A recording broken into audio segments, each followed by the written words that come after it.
This is AI Meets MedTech podcast with Anna Nesterova. Welcome to AI Meets MedTech podcast. My name is Anna Nesterova, and today my guest is Luetrell Toler, who is the founder and managing director of True Talk Advisors, a California Silicon Beach-based talent consultancy firm.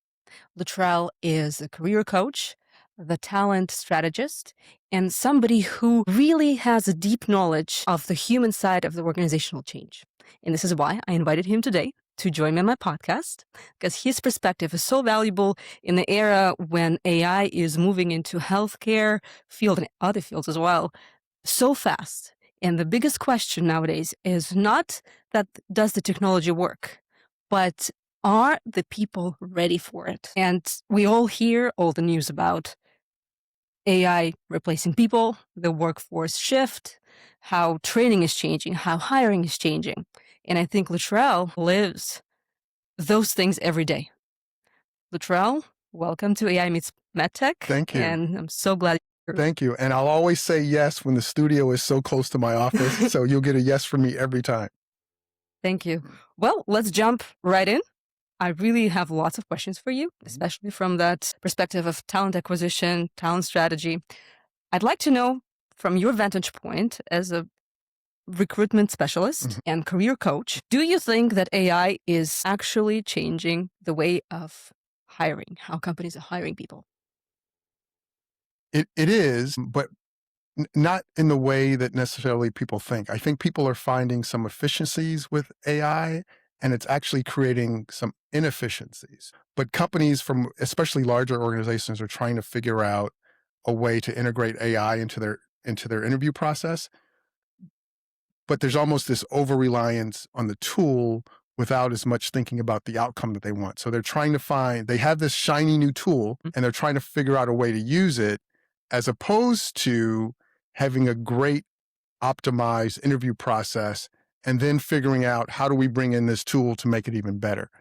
So what we're seeing now is some companies are what I call, they're scaling mediocrity. This is no secret. If you've ever interviewed for a job, the interview process by and large is broken or incredibly inefficient, right? In almost every way imaginable, down to people not getting back to you and ghosting, and that's a big thing now, and all the other stuff, and too many interviews. AI is accelerating that and making it worse in some instances. Now, for the companies that do it really, really well, then AI is just simply one more tool that they're using to make it even better and to improve the experience. So you touched on a very interesting part, the ghosting part, the scale of mediocrity. Is there a remedy for it? What do you think should happen or can happen in the next, let's say, couple of years? There's a remedy. I think design thinkers do this really well, where you think about the interview process as a design, like how can we design it so that we optimize it for the best outcome. So you start thinking about it in terms of outcome. So what's the best outcome from an interview that you want? You want to make sure that you identify a great candidate, and you want to make sure that that candidate has a great experience. Most people that shouldn't be controversial. So you start there, and you need to start with, and then consider, what is it that we want for this position? What is this person actually doing? Not the generic job description that we Google, but why this person, why now? So you think about that. That job description usually doesn't exist in its present form. So it takes some work to figure out why this person, why now? So then first you figure out the job, and then you figure out who is best equipped to assess this person. That becomes your interview panel. And then you have to think about what's the best way to assess this talent. Now we're in LA. So, this is Hollywood. Hollywood does it really well. And I've talked about this for years, where if I'm bringing you in for a part for a role, I'm probably not going to interview you how you would approach the role. How would me as a producer figure out if you're right for the role? You audition. Yep. Exactly. So companies can learn from Hollywood. You try and make the role an audition so that the candidate can demonstrate if they can do it or not. Once you do that, then you've realized that, gosh, there were candidates that were fully capable, that we were overlooking, that could actually do this job.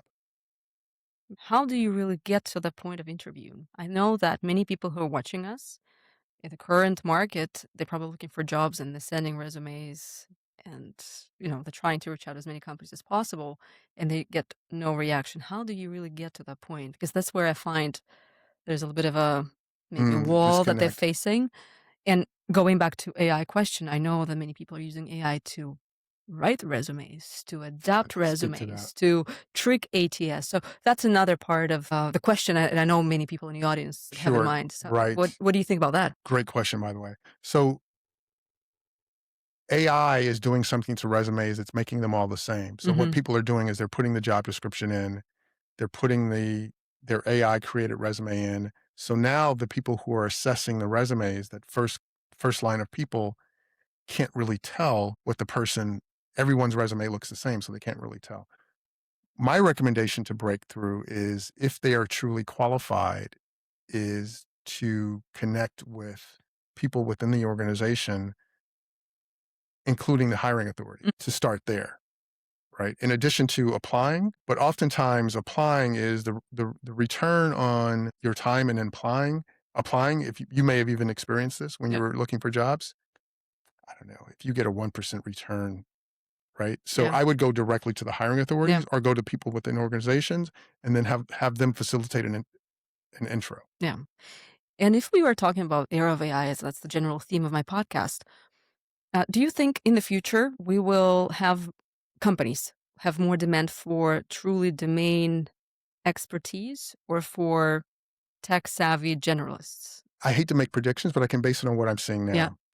We're seeing that people who have a genuine expertise in something Mm. are able to leverage that expertise better than people who just know AI prompts. Okay.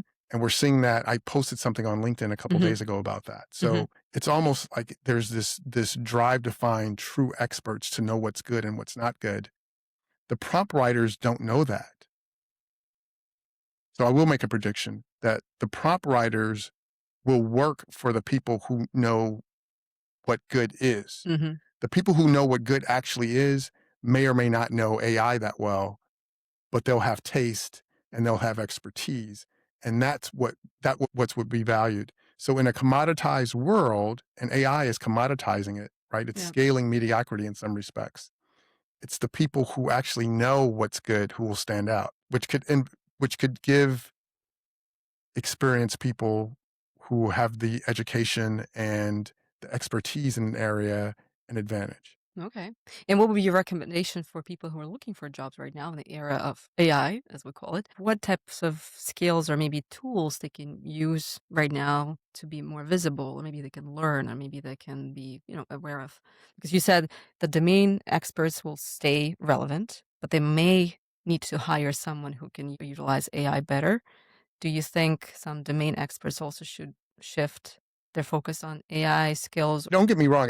I'm not saying that the domain experts should not use Yeah. AI.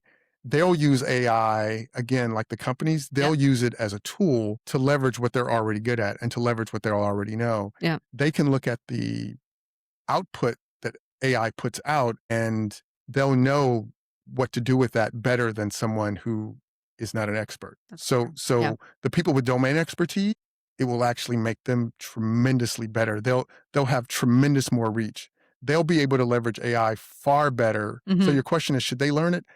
Absolutely, because they're going to benefit from it the most. Yeah. It's the people who aren't experts, who don't know. So I look at the way large language models write. They don't write well.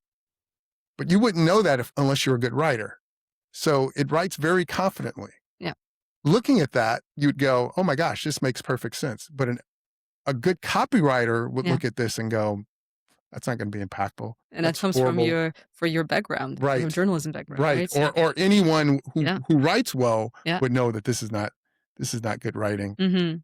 In fact, it's garbage. And if you turn, so I have what I'm finding, especially from middle managers, I'll tell you this story, and hopefully some of them are watching, is that they're telling me they have to go over their employees' work more because they're turning in bad work product and they're missing things because the the large language models write with such confidence that it appears to be true. So the people who are managing the individual contributors are saying, I'm not hearing it so from much from senior leaders because the senior leaders are managing managers and the managers know better. So they're it's making their job harder because they're getting all this stuff that's not good work product from people who are, oh my gosh, I'll just send it as AI. They haven't been in the workforce long enough and they haven't developed the expertise long enough to know that that's not good. So it's actually creating, so imagine that inefficiency that is creating, even where they have to have meetings to say, hey guys, you guys are turning in this AI slop. This is not right. Yeah. Like, what are you guys even reading this? Yeah. And they'll go back and they'll see the mistakes. So you can see it could create some inefficiencies Yeah. there.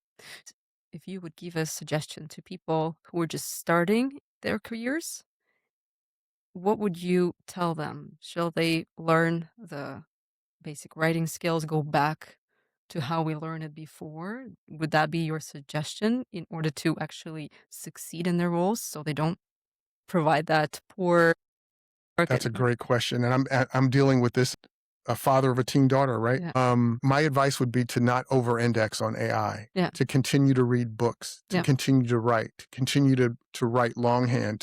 Writing is thinking. Yes.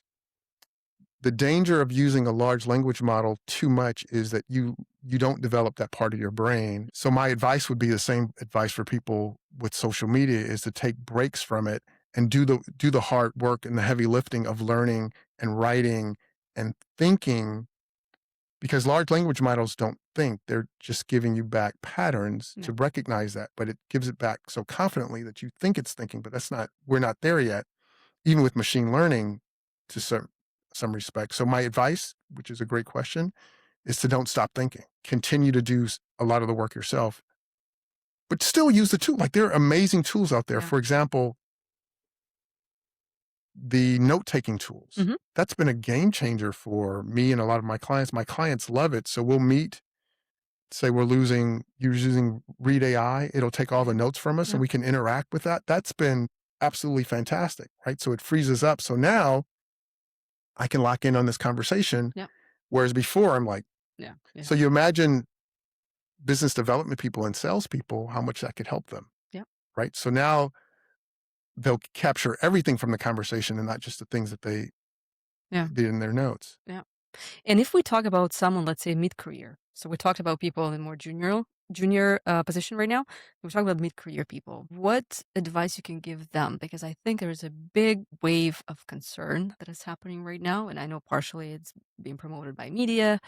People are scared that AI can replace them. We also hear about all the layoffs in different industries. And I wonder, what do you think? Is there a true threat of losing a big portion of workforce in the near future? And maybe we are overstating the threat. What do you think? And also, what people in those positions can do? Should they be threatened? Should they think differently?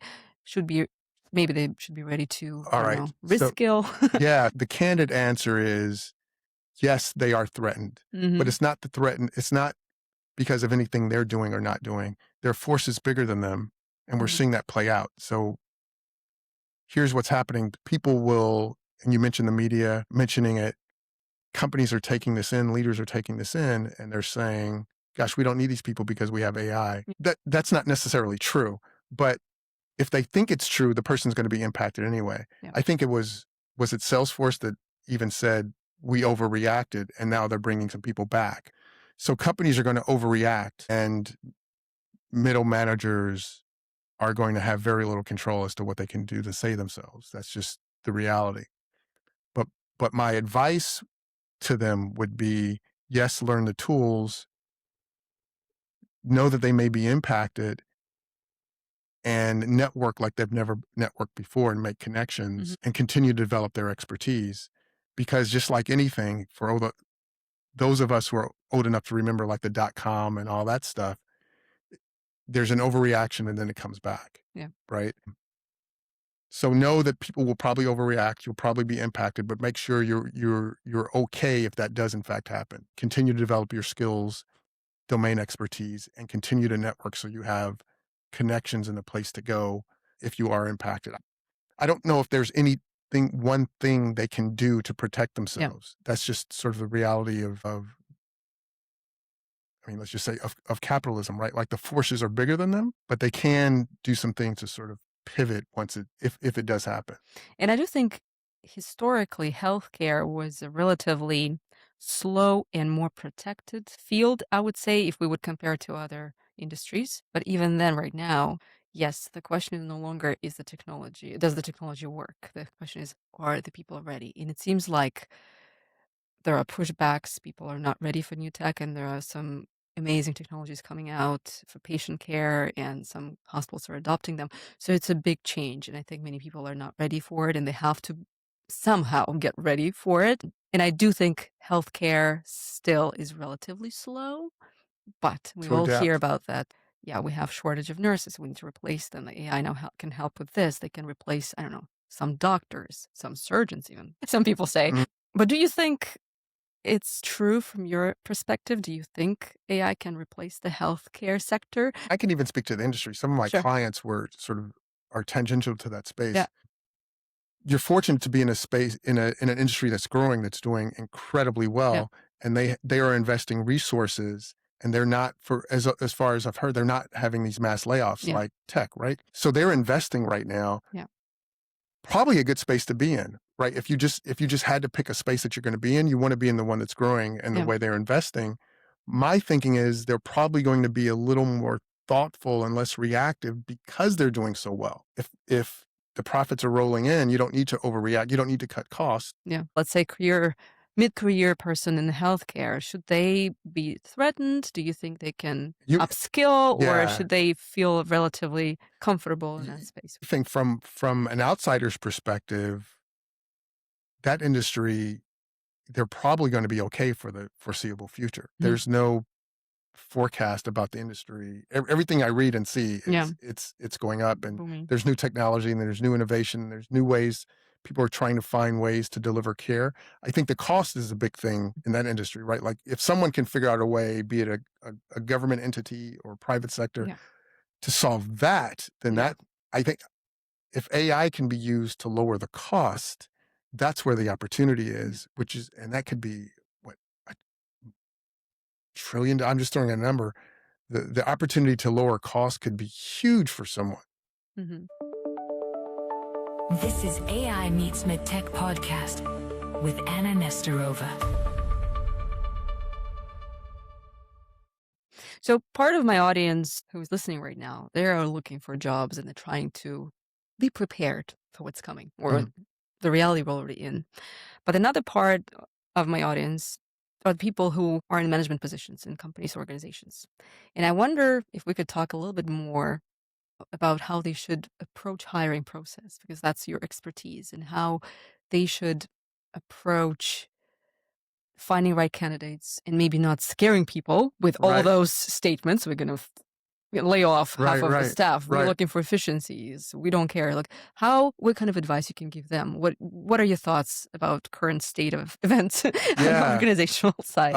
I would think there's a lot of competition for talent, Mm. right? And if someone is talented, everyone wants that talented person. Is that the case? Do candidates have more options in this industry? I would have them start with why do we need this person? Mm-hmm. And why do we need them now? And then build the interview process around that and let them know exactly what they're getting into. So for some people, it's going to be very attractive. For some people, it's going to Yeah. filter them out. But if people know what they're getting into and they know what to expect, they tend to be more engaged and stay longer. It's when they are surprised and when they Mm-hmm. think, I don't know if you've experienced this, where you take a job, Yeah. like, wait, this is not what I signed up for. Yeah. Oftentimes what we find out, if people know what they're going to get, even though if it's tough or even it's quote unquote bad, they'll stick it out because they knew that Yes. it was coming. So I guess the advice is to be self-aware and let people know what they're getting into. Mm-hmm. Let people know if they're going to be empowered, let people know how much autonomy they have, all of that stuff. Give them the good, the bad, and the ugly. Yeah. Right. And if it's too ugly, fix it before you bring them on. Mm-hmm. Right. Yeah. That should be the case. and then design an interview process that measures those things that you actually need. You don't need to put someone in an artificially anxiety ridden process, especially if that's not going to be part of the work that they're doing. Mm. So, what can you do to make the person comfortable so that they give you their best during the interview? Yeah. Some of my best clients, what they do is they'll have one of the senior leaders come in and talk to the candidate, and they'll make her really comfortable. It won't even be an interview. They're Yeah. just hanging out talking. Yep. Candidate gets comfortable. Now she can relax a little bit. And now she can really demonstrate and give her best during the interview because the nerves aren't getting in the way of the assessment process. Right. So I would say let them know up front what you're going to be evaluating them on. Yeah. And then start the process, right? Like if you are bringing in athletes to try out for a team, you want them first to be like very comfortable. You want to let them know we're going to be evaluating you on these things because we're looking for the best athlete we're looking for the best person for this role. And did you work with startups on that process, or you mostly work with larger organizations? I started out working with mostly startups, but we've since expanded and pivoted a little bit. We've since expanded to working with non-startup, like Yeah. some more Yeah. traditional organizations. I'm just curious if that approach applies to both large enterprises and small companies. It does. The interview process is broken with startups for different reasons that it's Mm. broken for different larger companies, but it's still broken in some respects. Like maybe the startup might be a little bit more gut instinct. Yeah. Startup founders are people who've never managed a company before. Yeah. So people who've never managed people. So they've raised their $30, $40 million. Now they got to go out and hire 25, 30 people, but they've never really done that before in their role in some instances. Yeah. So they'll make hiring mistakes based on, oh gosh, I feel good about this person. Let's bring them on. Organizations make hiring mistakes for different reasons. Maybe they'll have the person interview like eight times, and the person will get interview fatigue and they'll want to pull out, and they'll measuring them on different things that have nothing to do. They're giving them psychological tests that haven't really been validated. So Yeah. it's broken on both sides, but for different reasons. Yeah.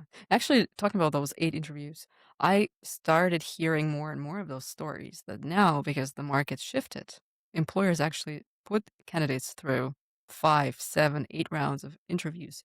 Do you really find that's efficient? Why? Absolutely. First I would ask, why do you need 8 rounds to Yeah. assess? If it's an availability issue, then we need to organize the calendars better. We can Yeah. usually go in and find and optimize the process. Like Yeah. 5, 6 rounds of interviews. Well, like we just did one where why don't we just do a panel? Yeah. We have Yeah. everyone, which is not that's not earth shattering. And they were like, oh yeah, great. That's a great idea. Yeah. Okay, we'll Yeah. have everyone in on that same day. Yeah. So, and then it became after they interview them, let's schedule a time where we get everyone together and we all debrief on the same day. So, Mhm. what does that do? So now they can tell the candidate directly, we're going to interview these next 2 weeks. On Friday, we're having our debrief. That day, we should know, right? Like you're telling the candidate that. So the candidate doesn't have to do that awkward thing of, should I reach out? Should I not Yeah. reach out? Yeah. They're having their debrief on Friday. Yeah. We have our debrief. And then from that, we're going to bring in our finalist after that. If we don't call you, you know you're not a finalist. We may or may not call you that. So let's say for whatever reason they don't know if they're going to call. Tell them that. If we don't call you on Friday, you're probably not a No. finalist. Yeah. But maybe they do call. Ideally, they would call them, right? But they're letting them know, you're giving them transparency into the actual process. Yeah.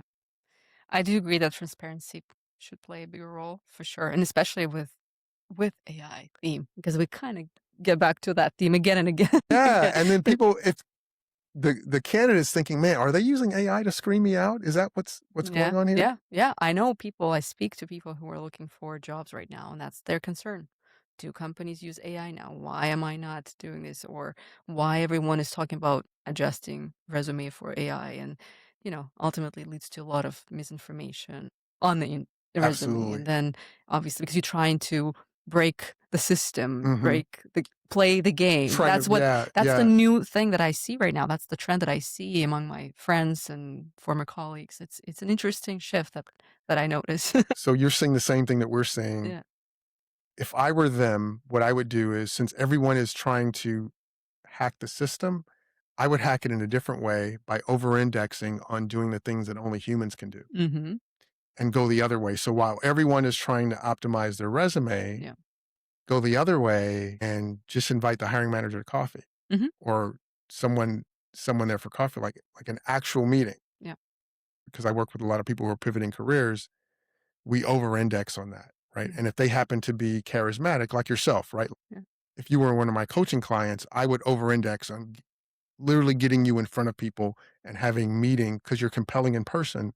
So leverage that. AI cannot beat that. That's actually gold, and that's exactly where I want this conversation to go to. Like, what's the next for people right now? Like, I think we are going back to more human to human connection. Even though AI adds so much efficiency, we can save time, we can do lots of tasks simultaneously now. But I think when it comes to interpersonal connection, going after people in person, I Mm-hmm. think we're going back to it now Mm-hmm. more than even 5, 10 years ago, I would say. It was always a thing. Like networking was always a thing. You look at the popularity of events now, and Yeah. in-person events now are incredibly popular. It's Yeah. coming back. It hasn't reached pre-COVID level. Yeah. I do a lot of work with clients in the event space Yeah. that manage huge venues.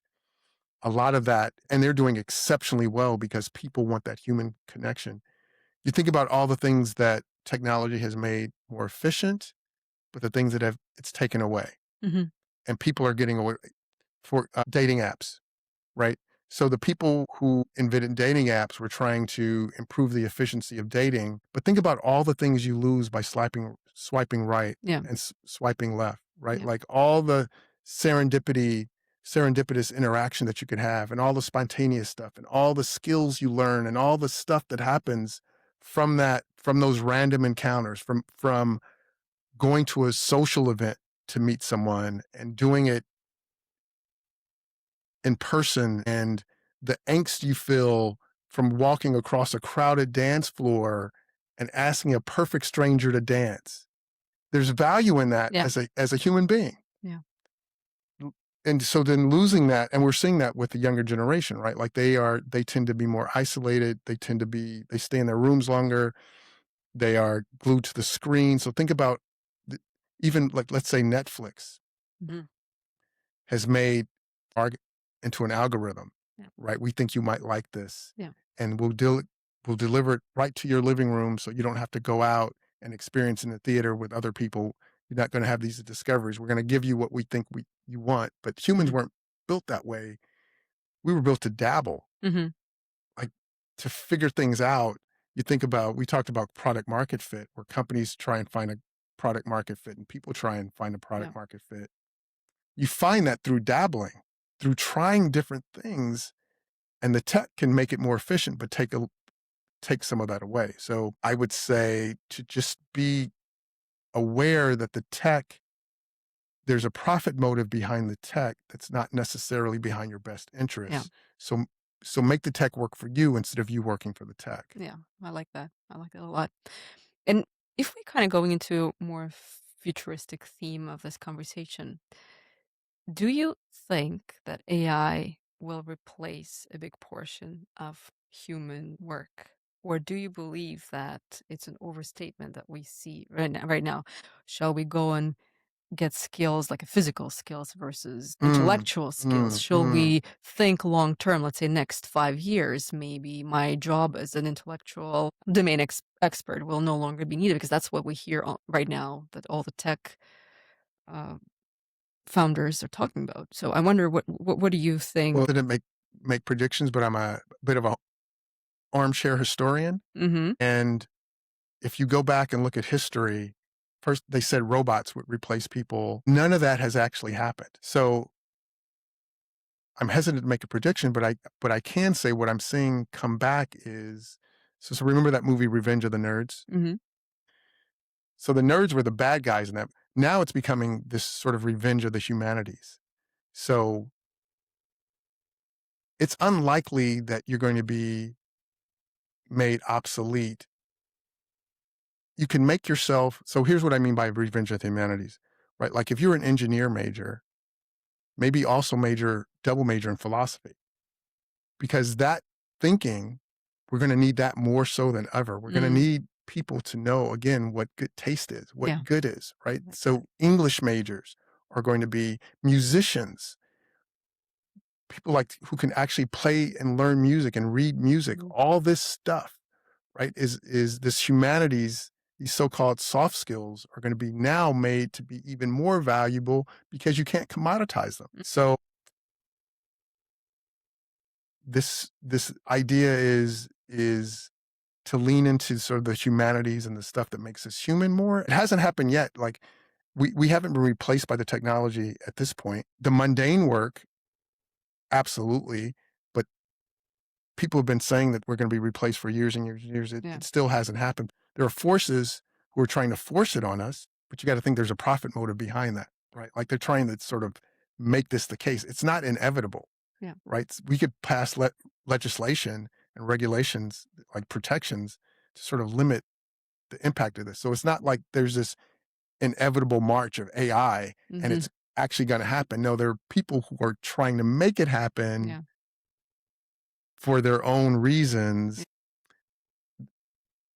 What I'm saying is that the technologists and the founders will cash out of their stock and make hundreds of millions of dollars from the technology they created, and then they'll go off and write poetry and give this cautionary tale. But they've already cashed out, right? And now they're going to say, "Oh my gosh!"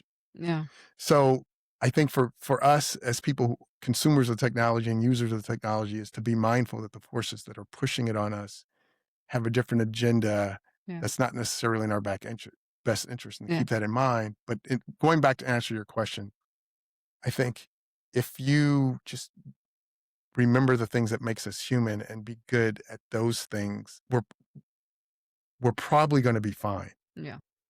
I do like ask questions about future. And to be honest, I don't really look further than maybe 2-3 years from now because things Smart. change so fast right now. Smart. It's hard to look further than that.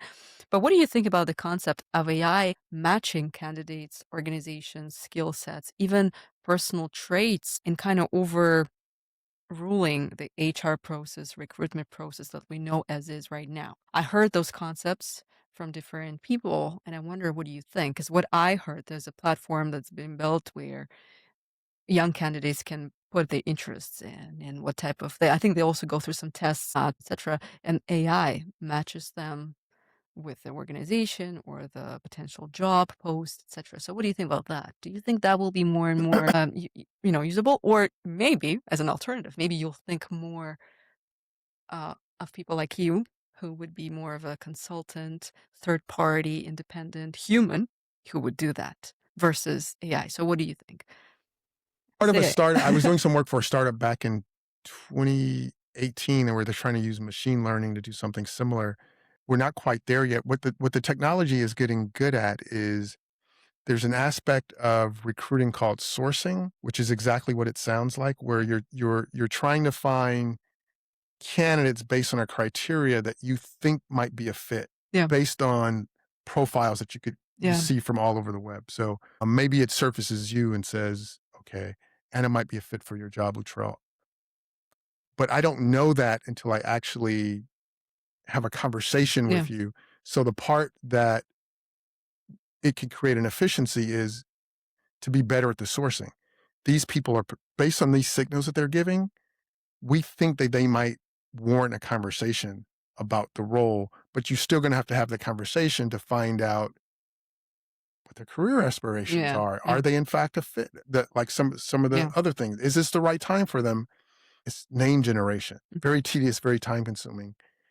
AI seems to be making that a lot more efficient, which is making the good recruiters more efficient because now they have more candidates to select from. So this goes back to the theme of if you're already good at what you do, it can make you better. So now instead of looking at a pool of candidates of 20, I could look at a pool of 300 and service the client better or service the hiring manager better.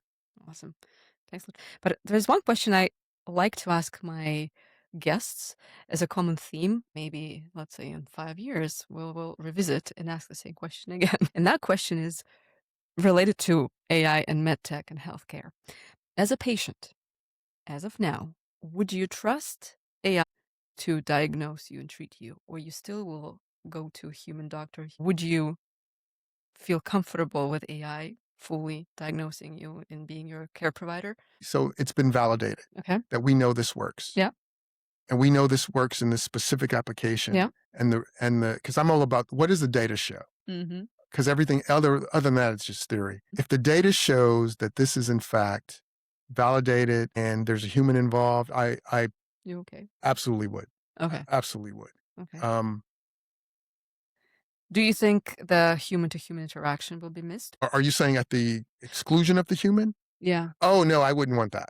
It seems like we're still in that phase. And some people say, no, I want to see a doctor. Like, that's an interesting, Sure. perspective. But again, it's just my theory, and I would like to revisit it in a couple of years and see if that will change. My primary physician, I want to meet with him or her, and have that conversation, let them know where I'm coming from. Because sometimes things come up that they won't see.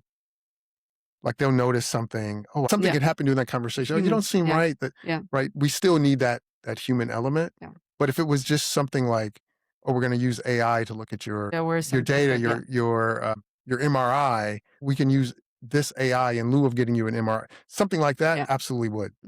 Thank you so much, Luetrell. It was This such was a pleasure fantastic. having Thank you. Thanks.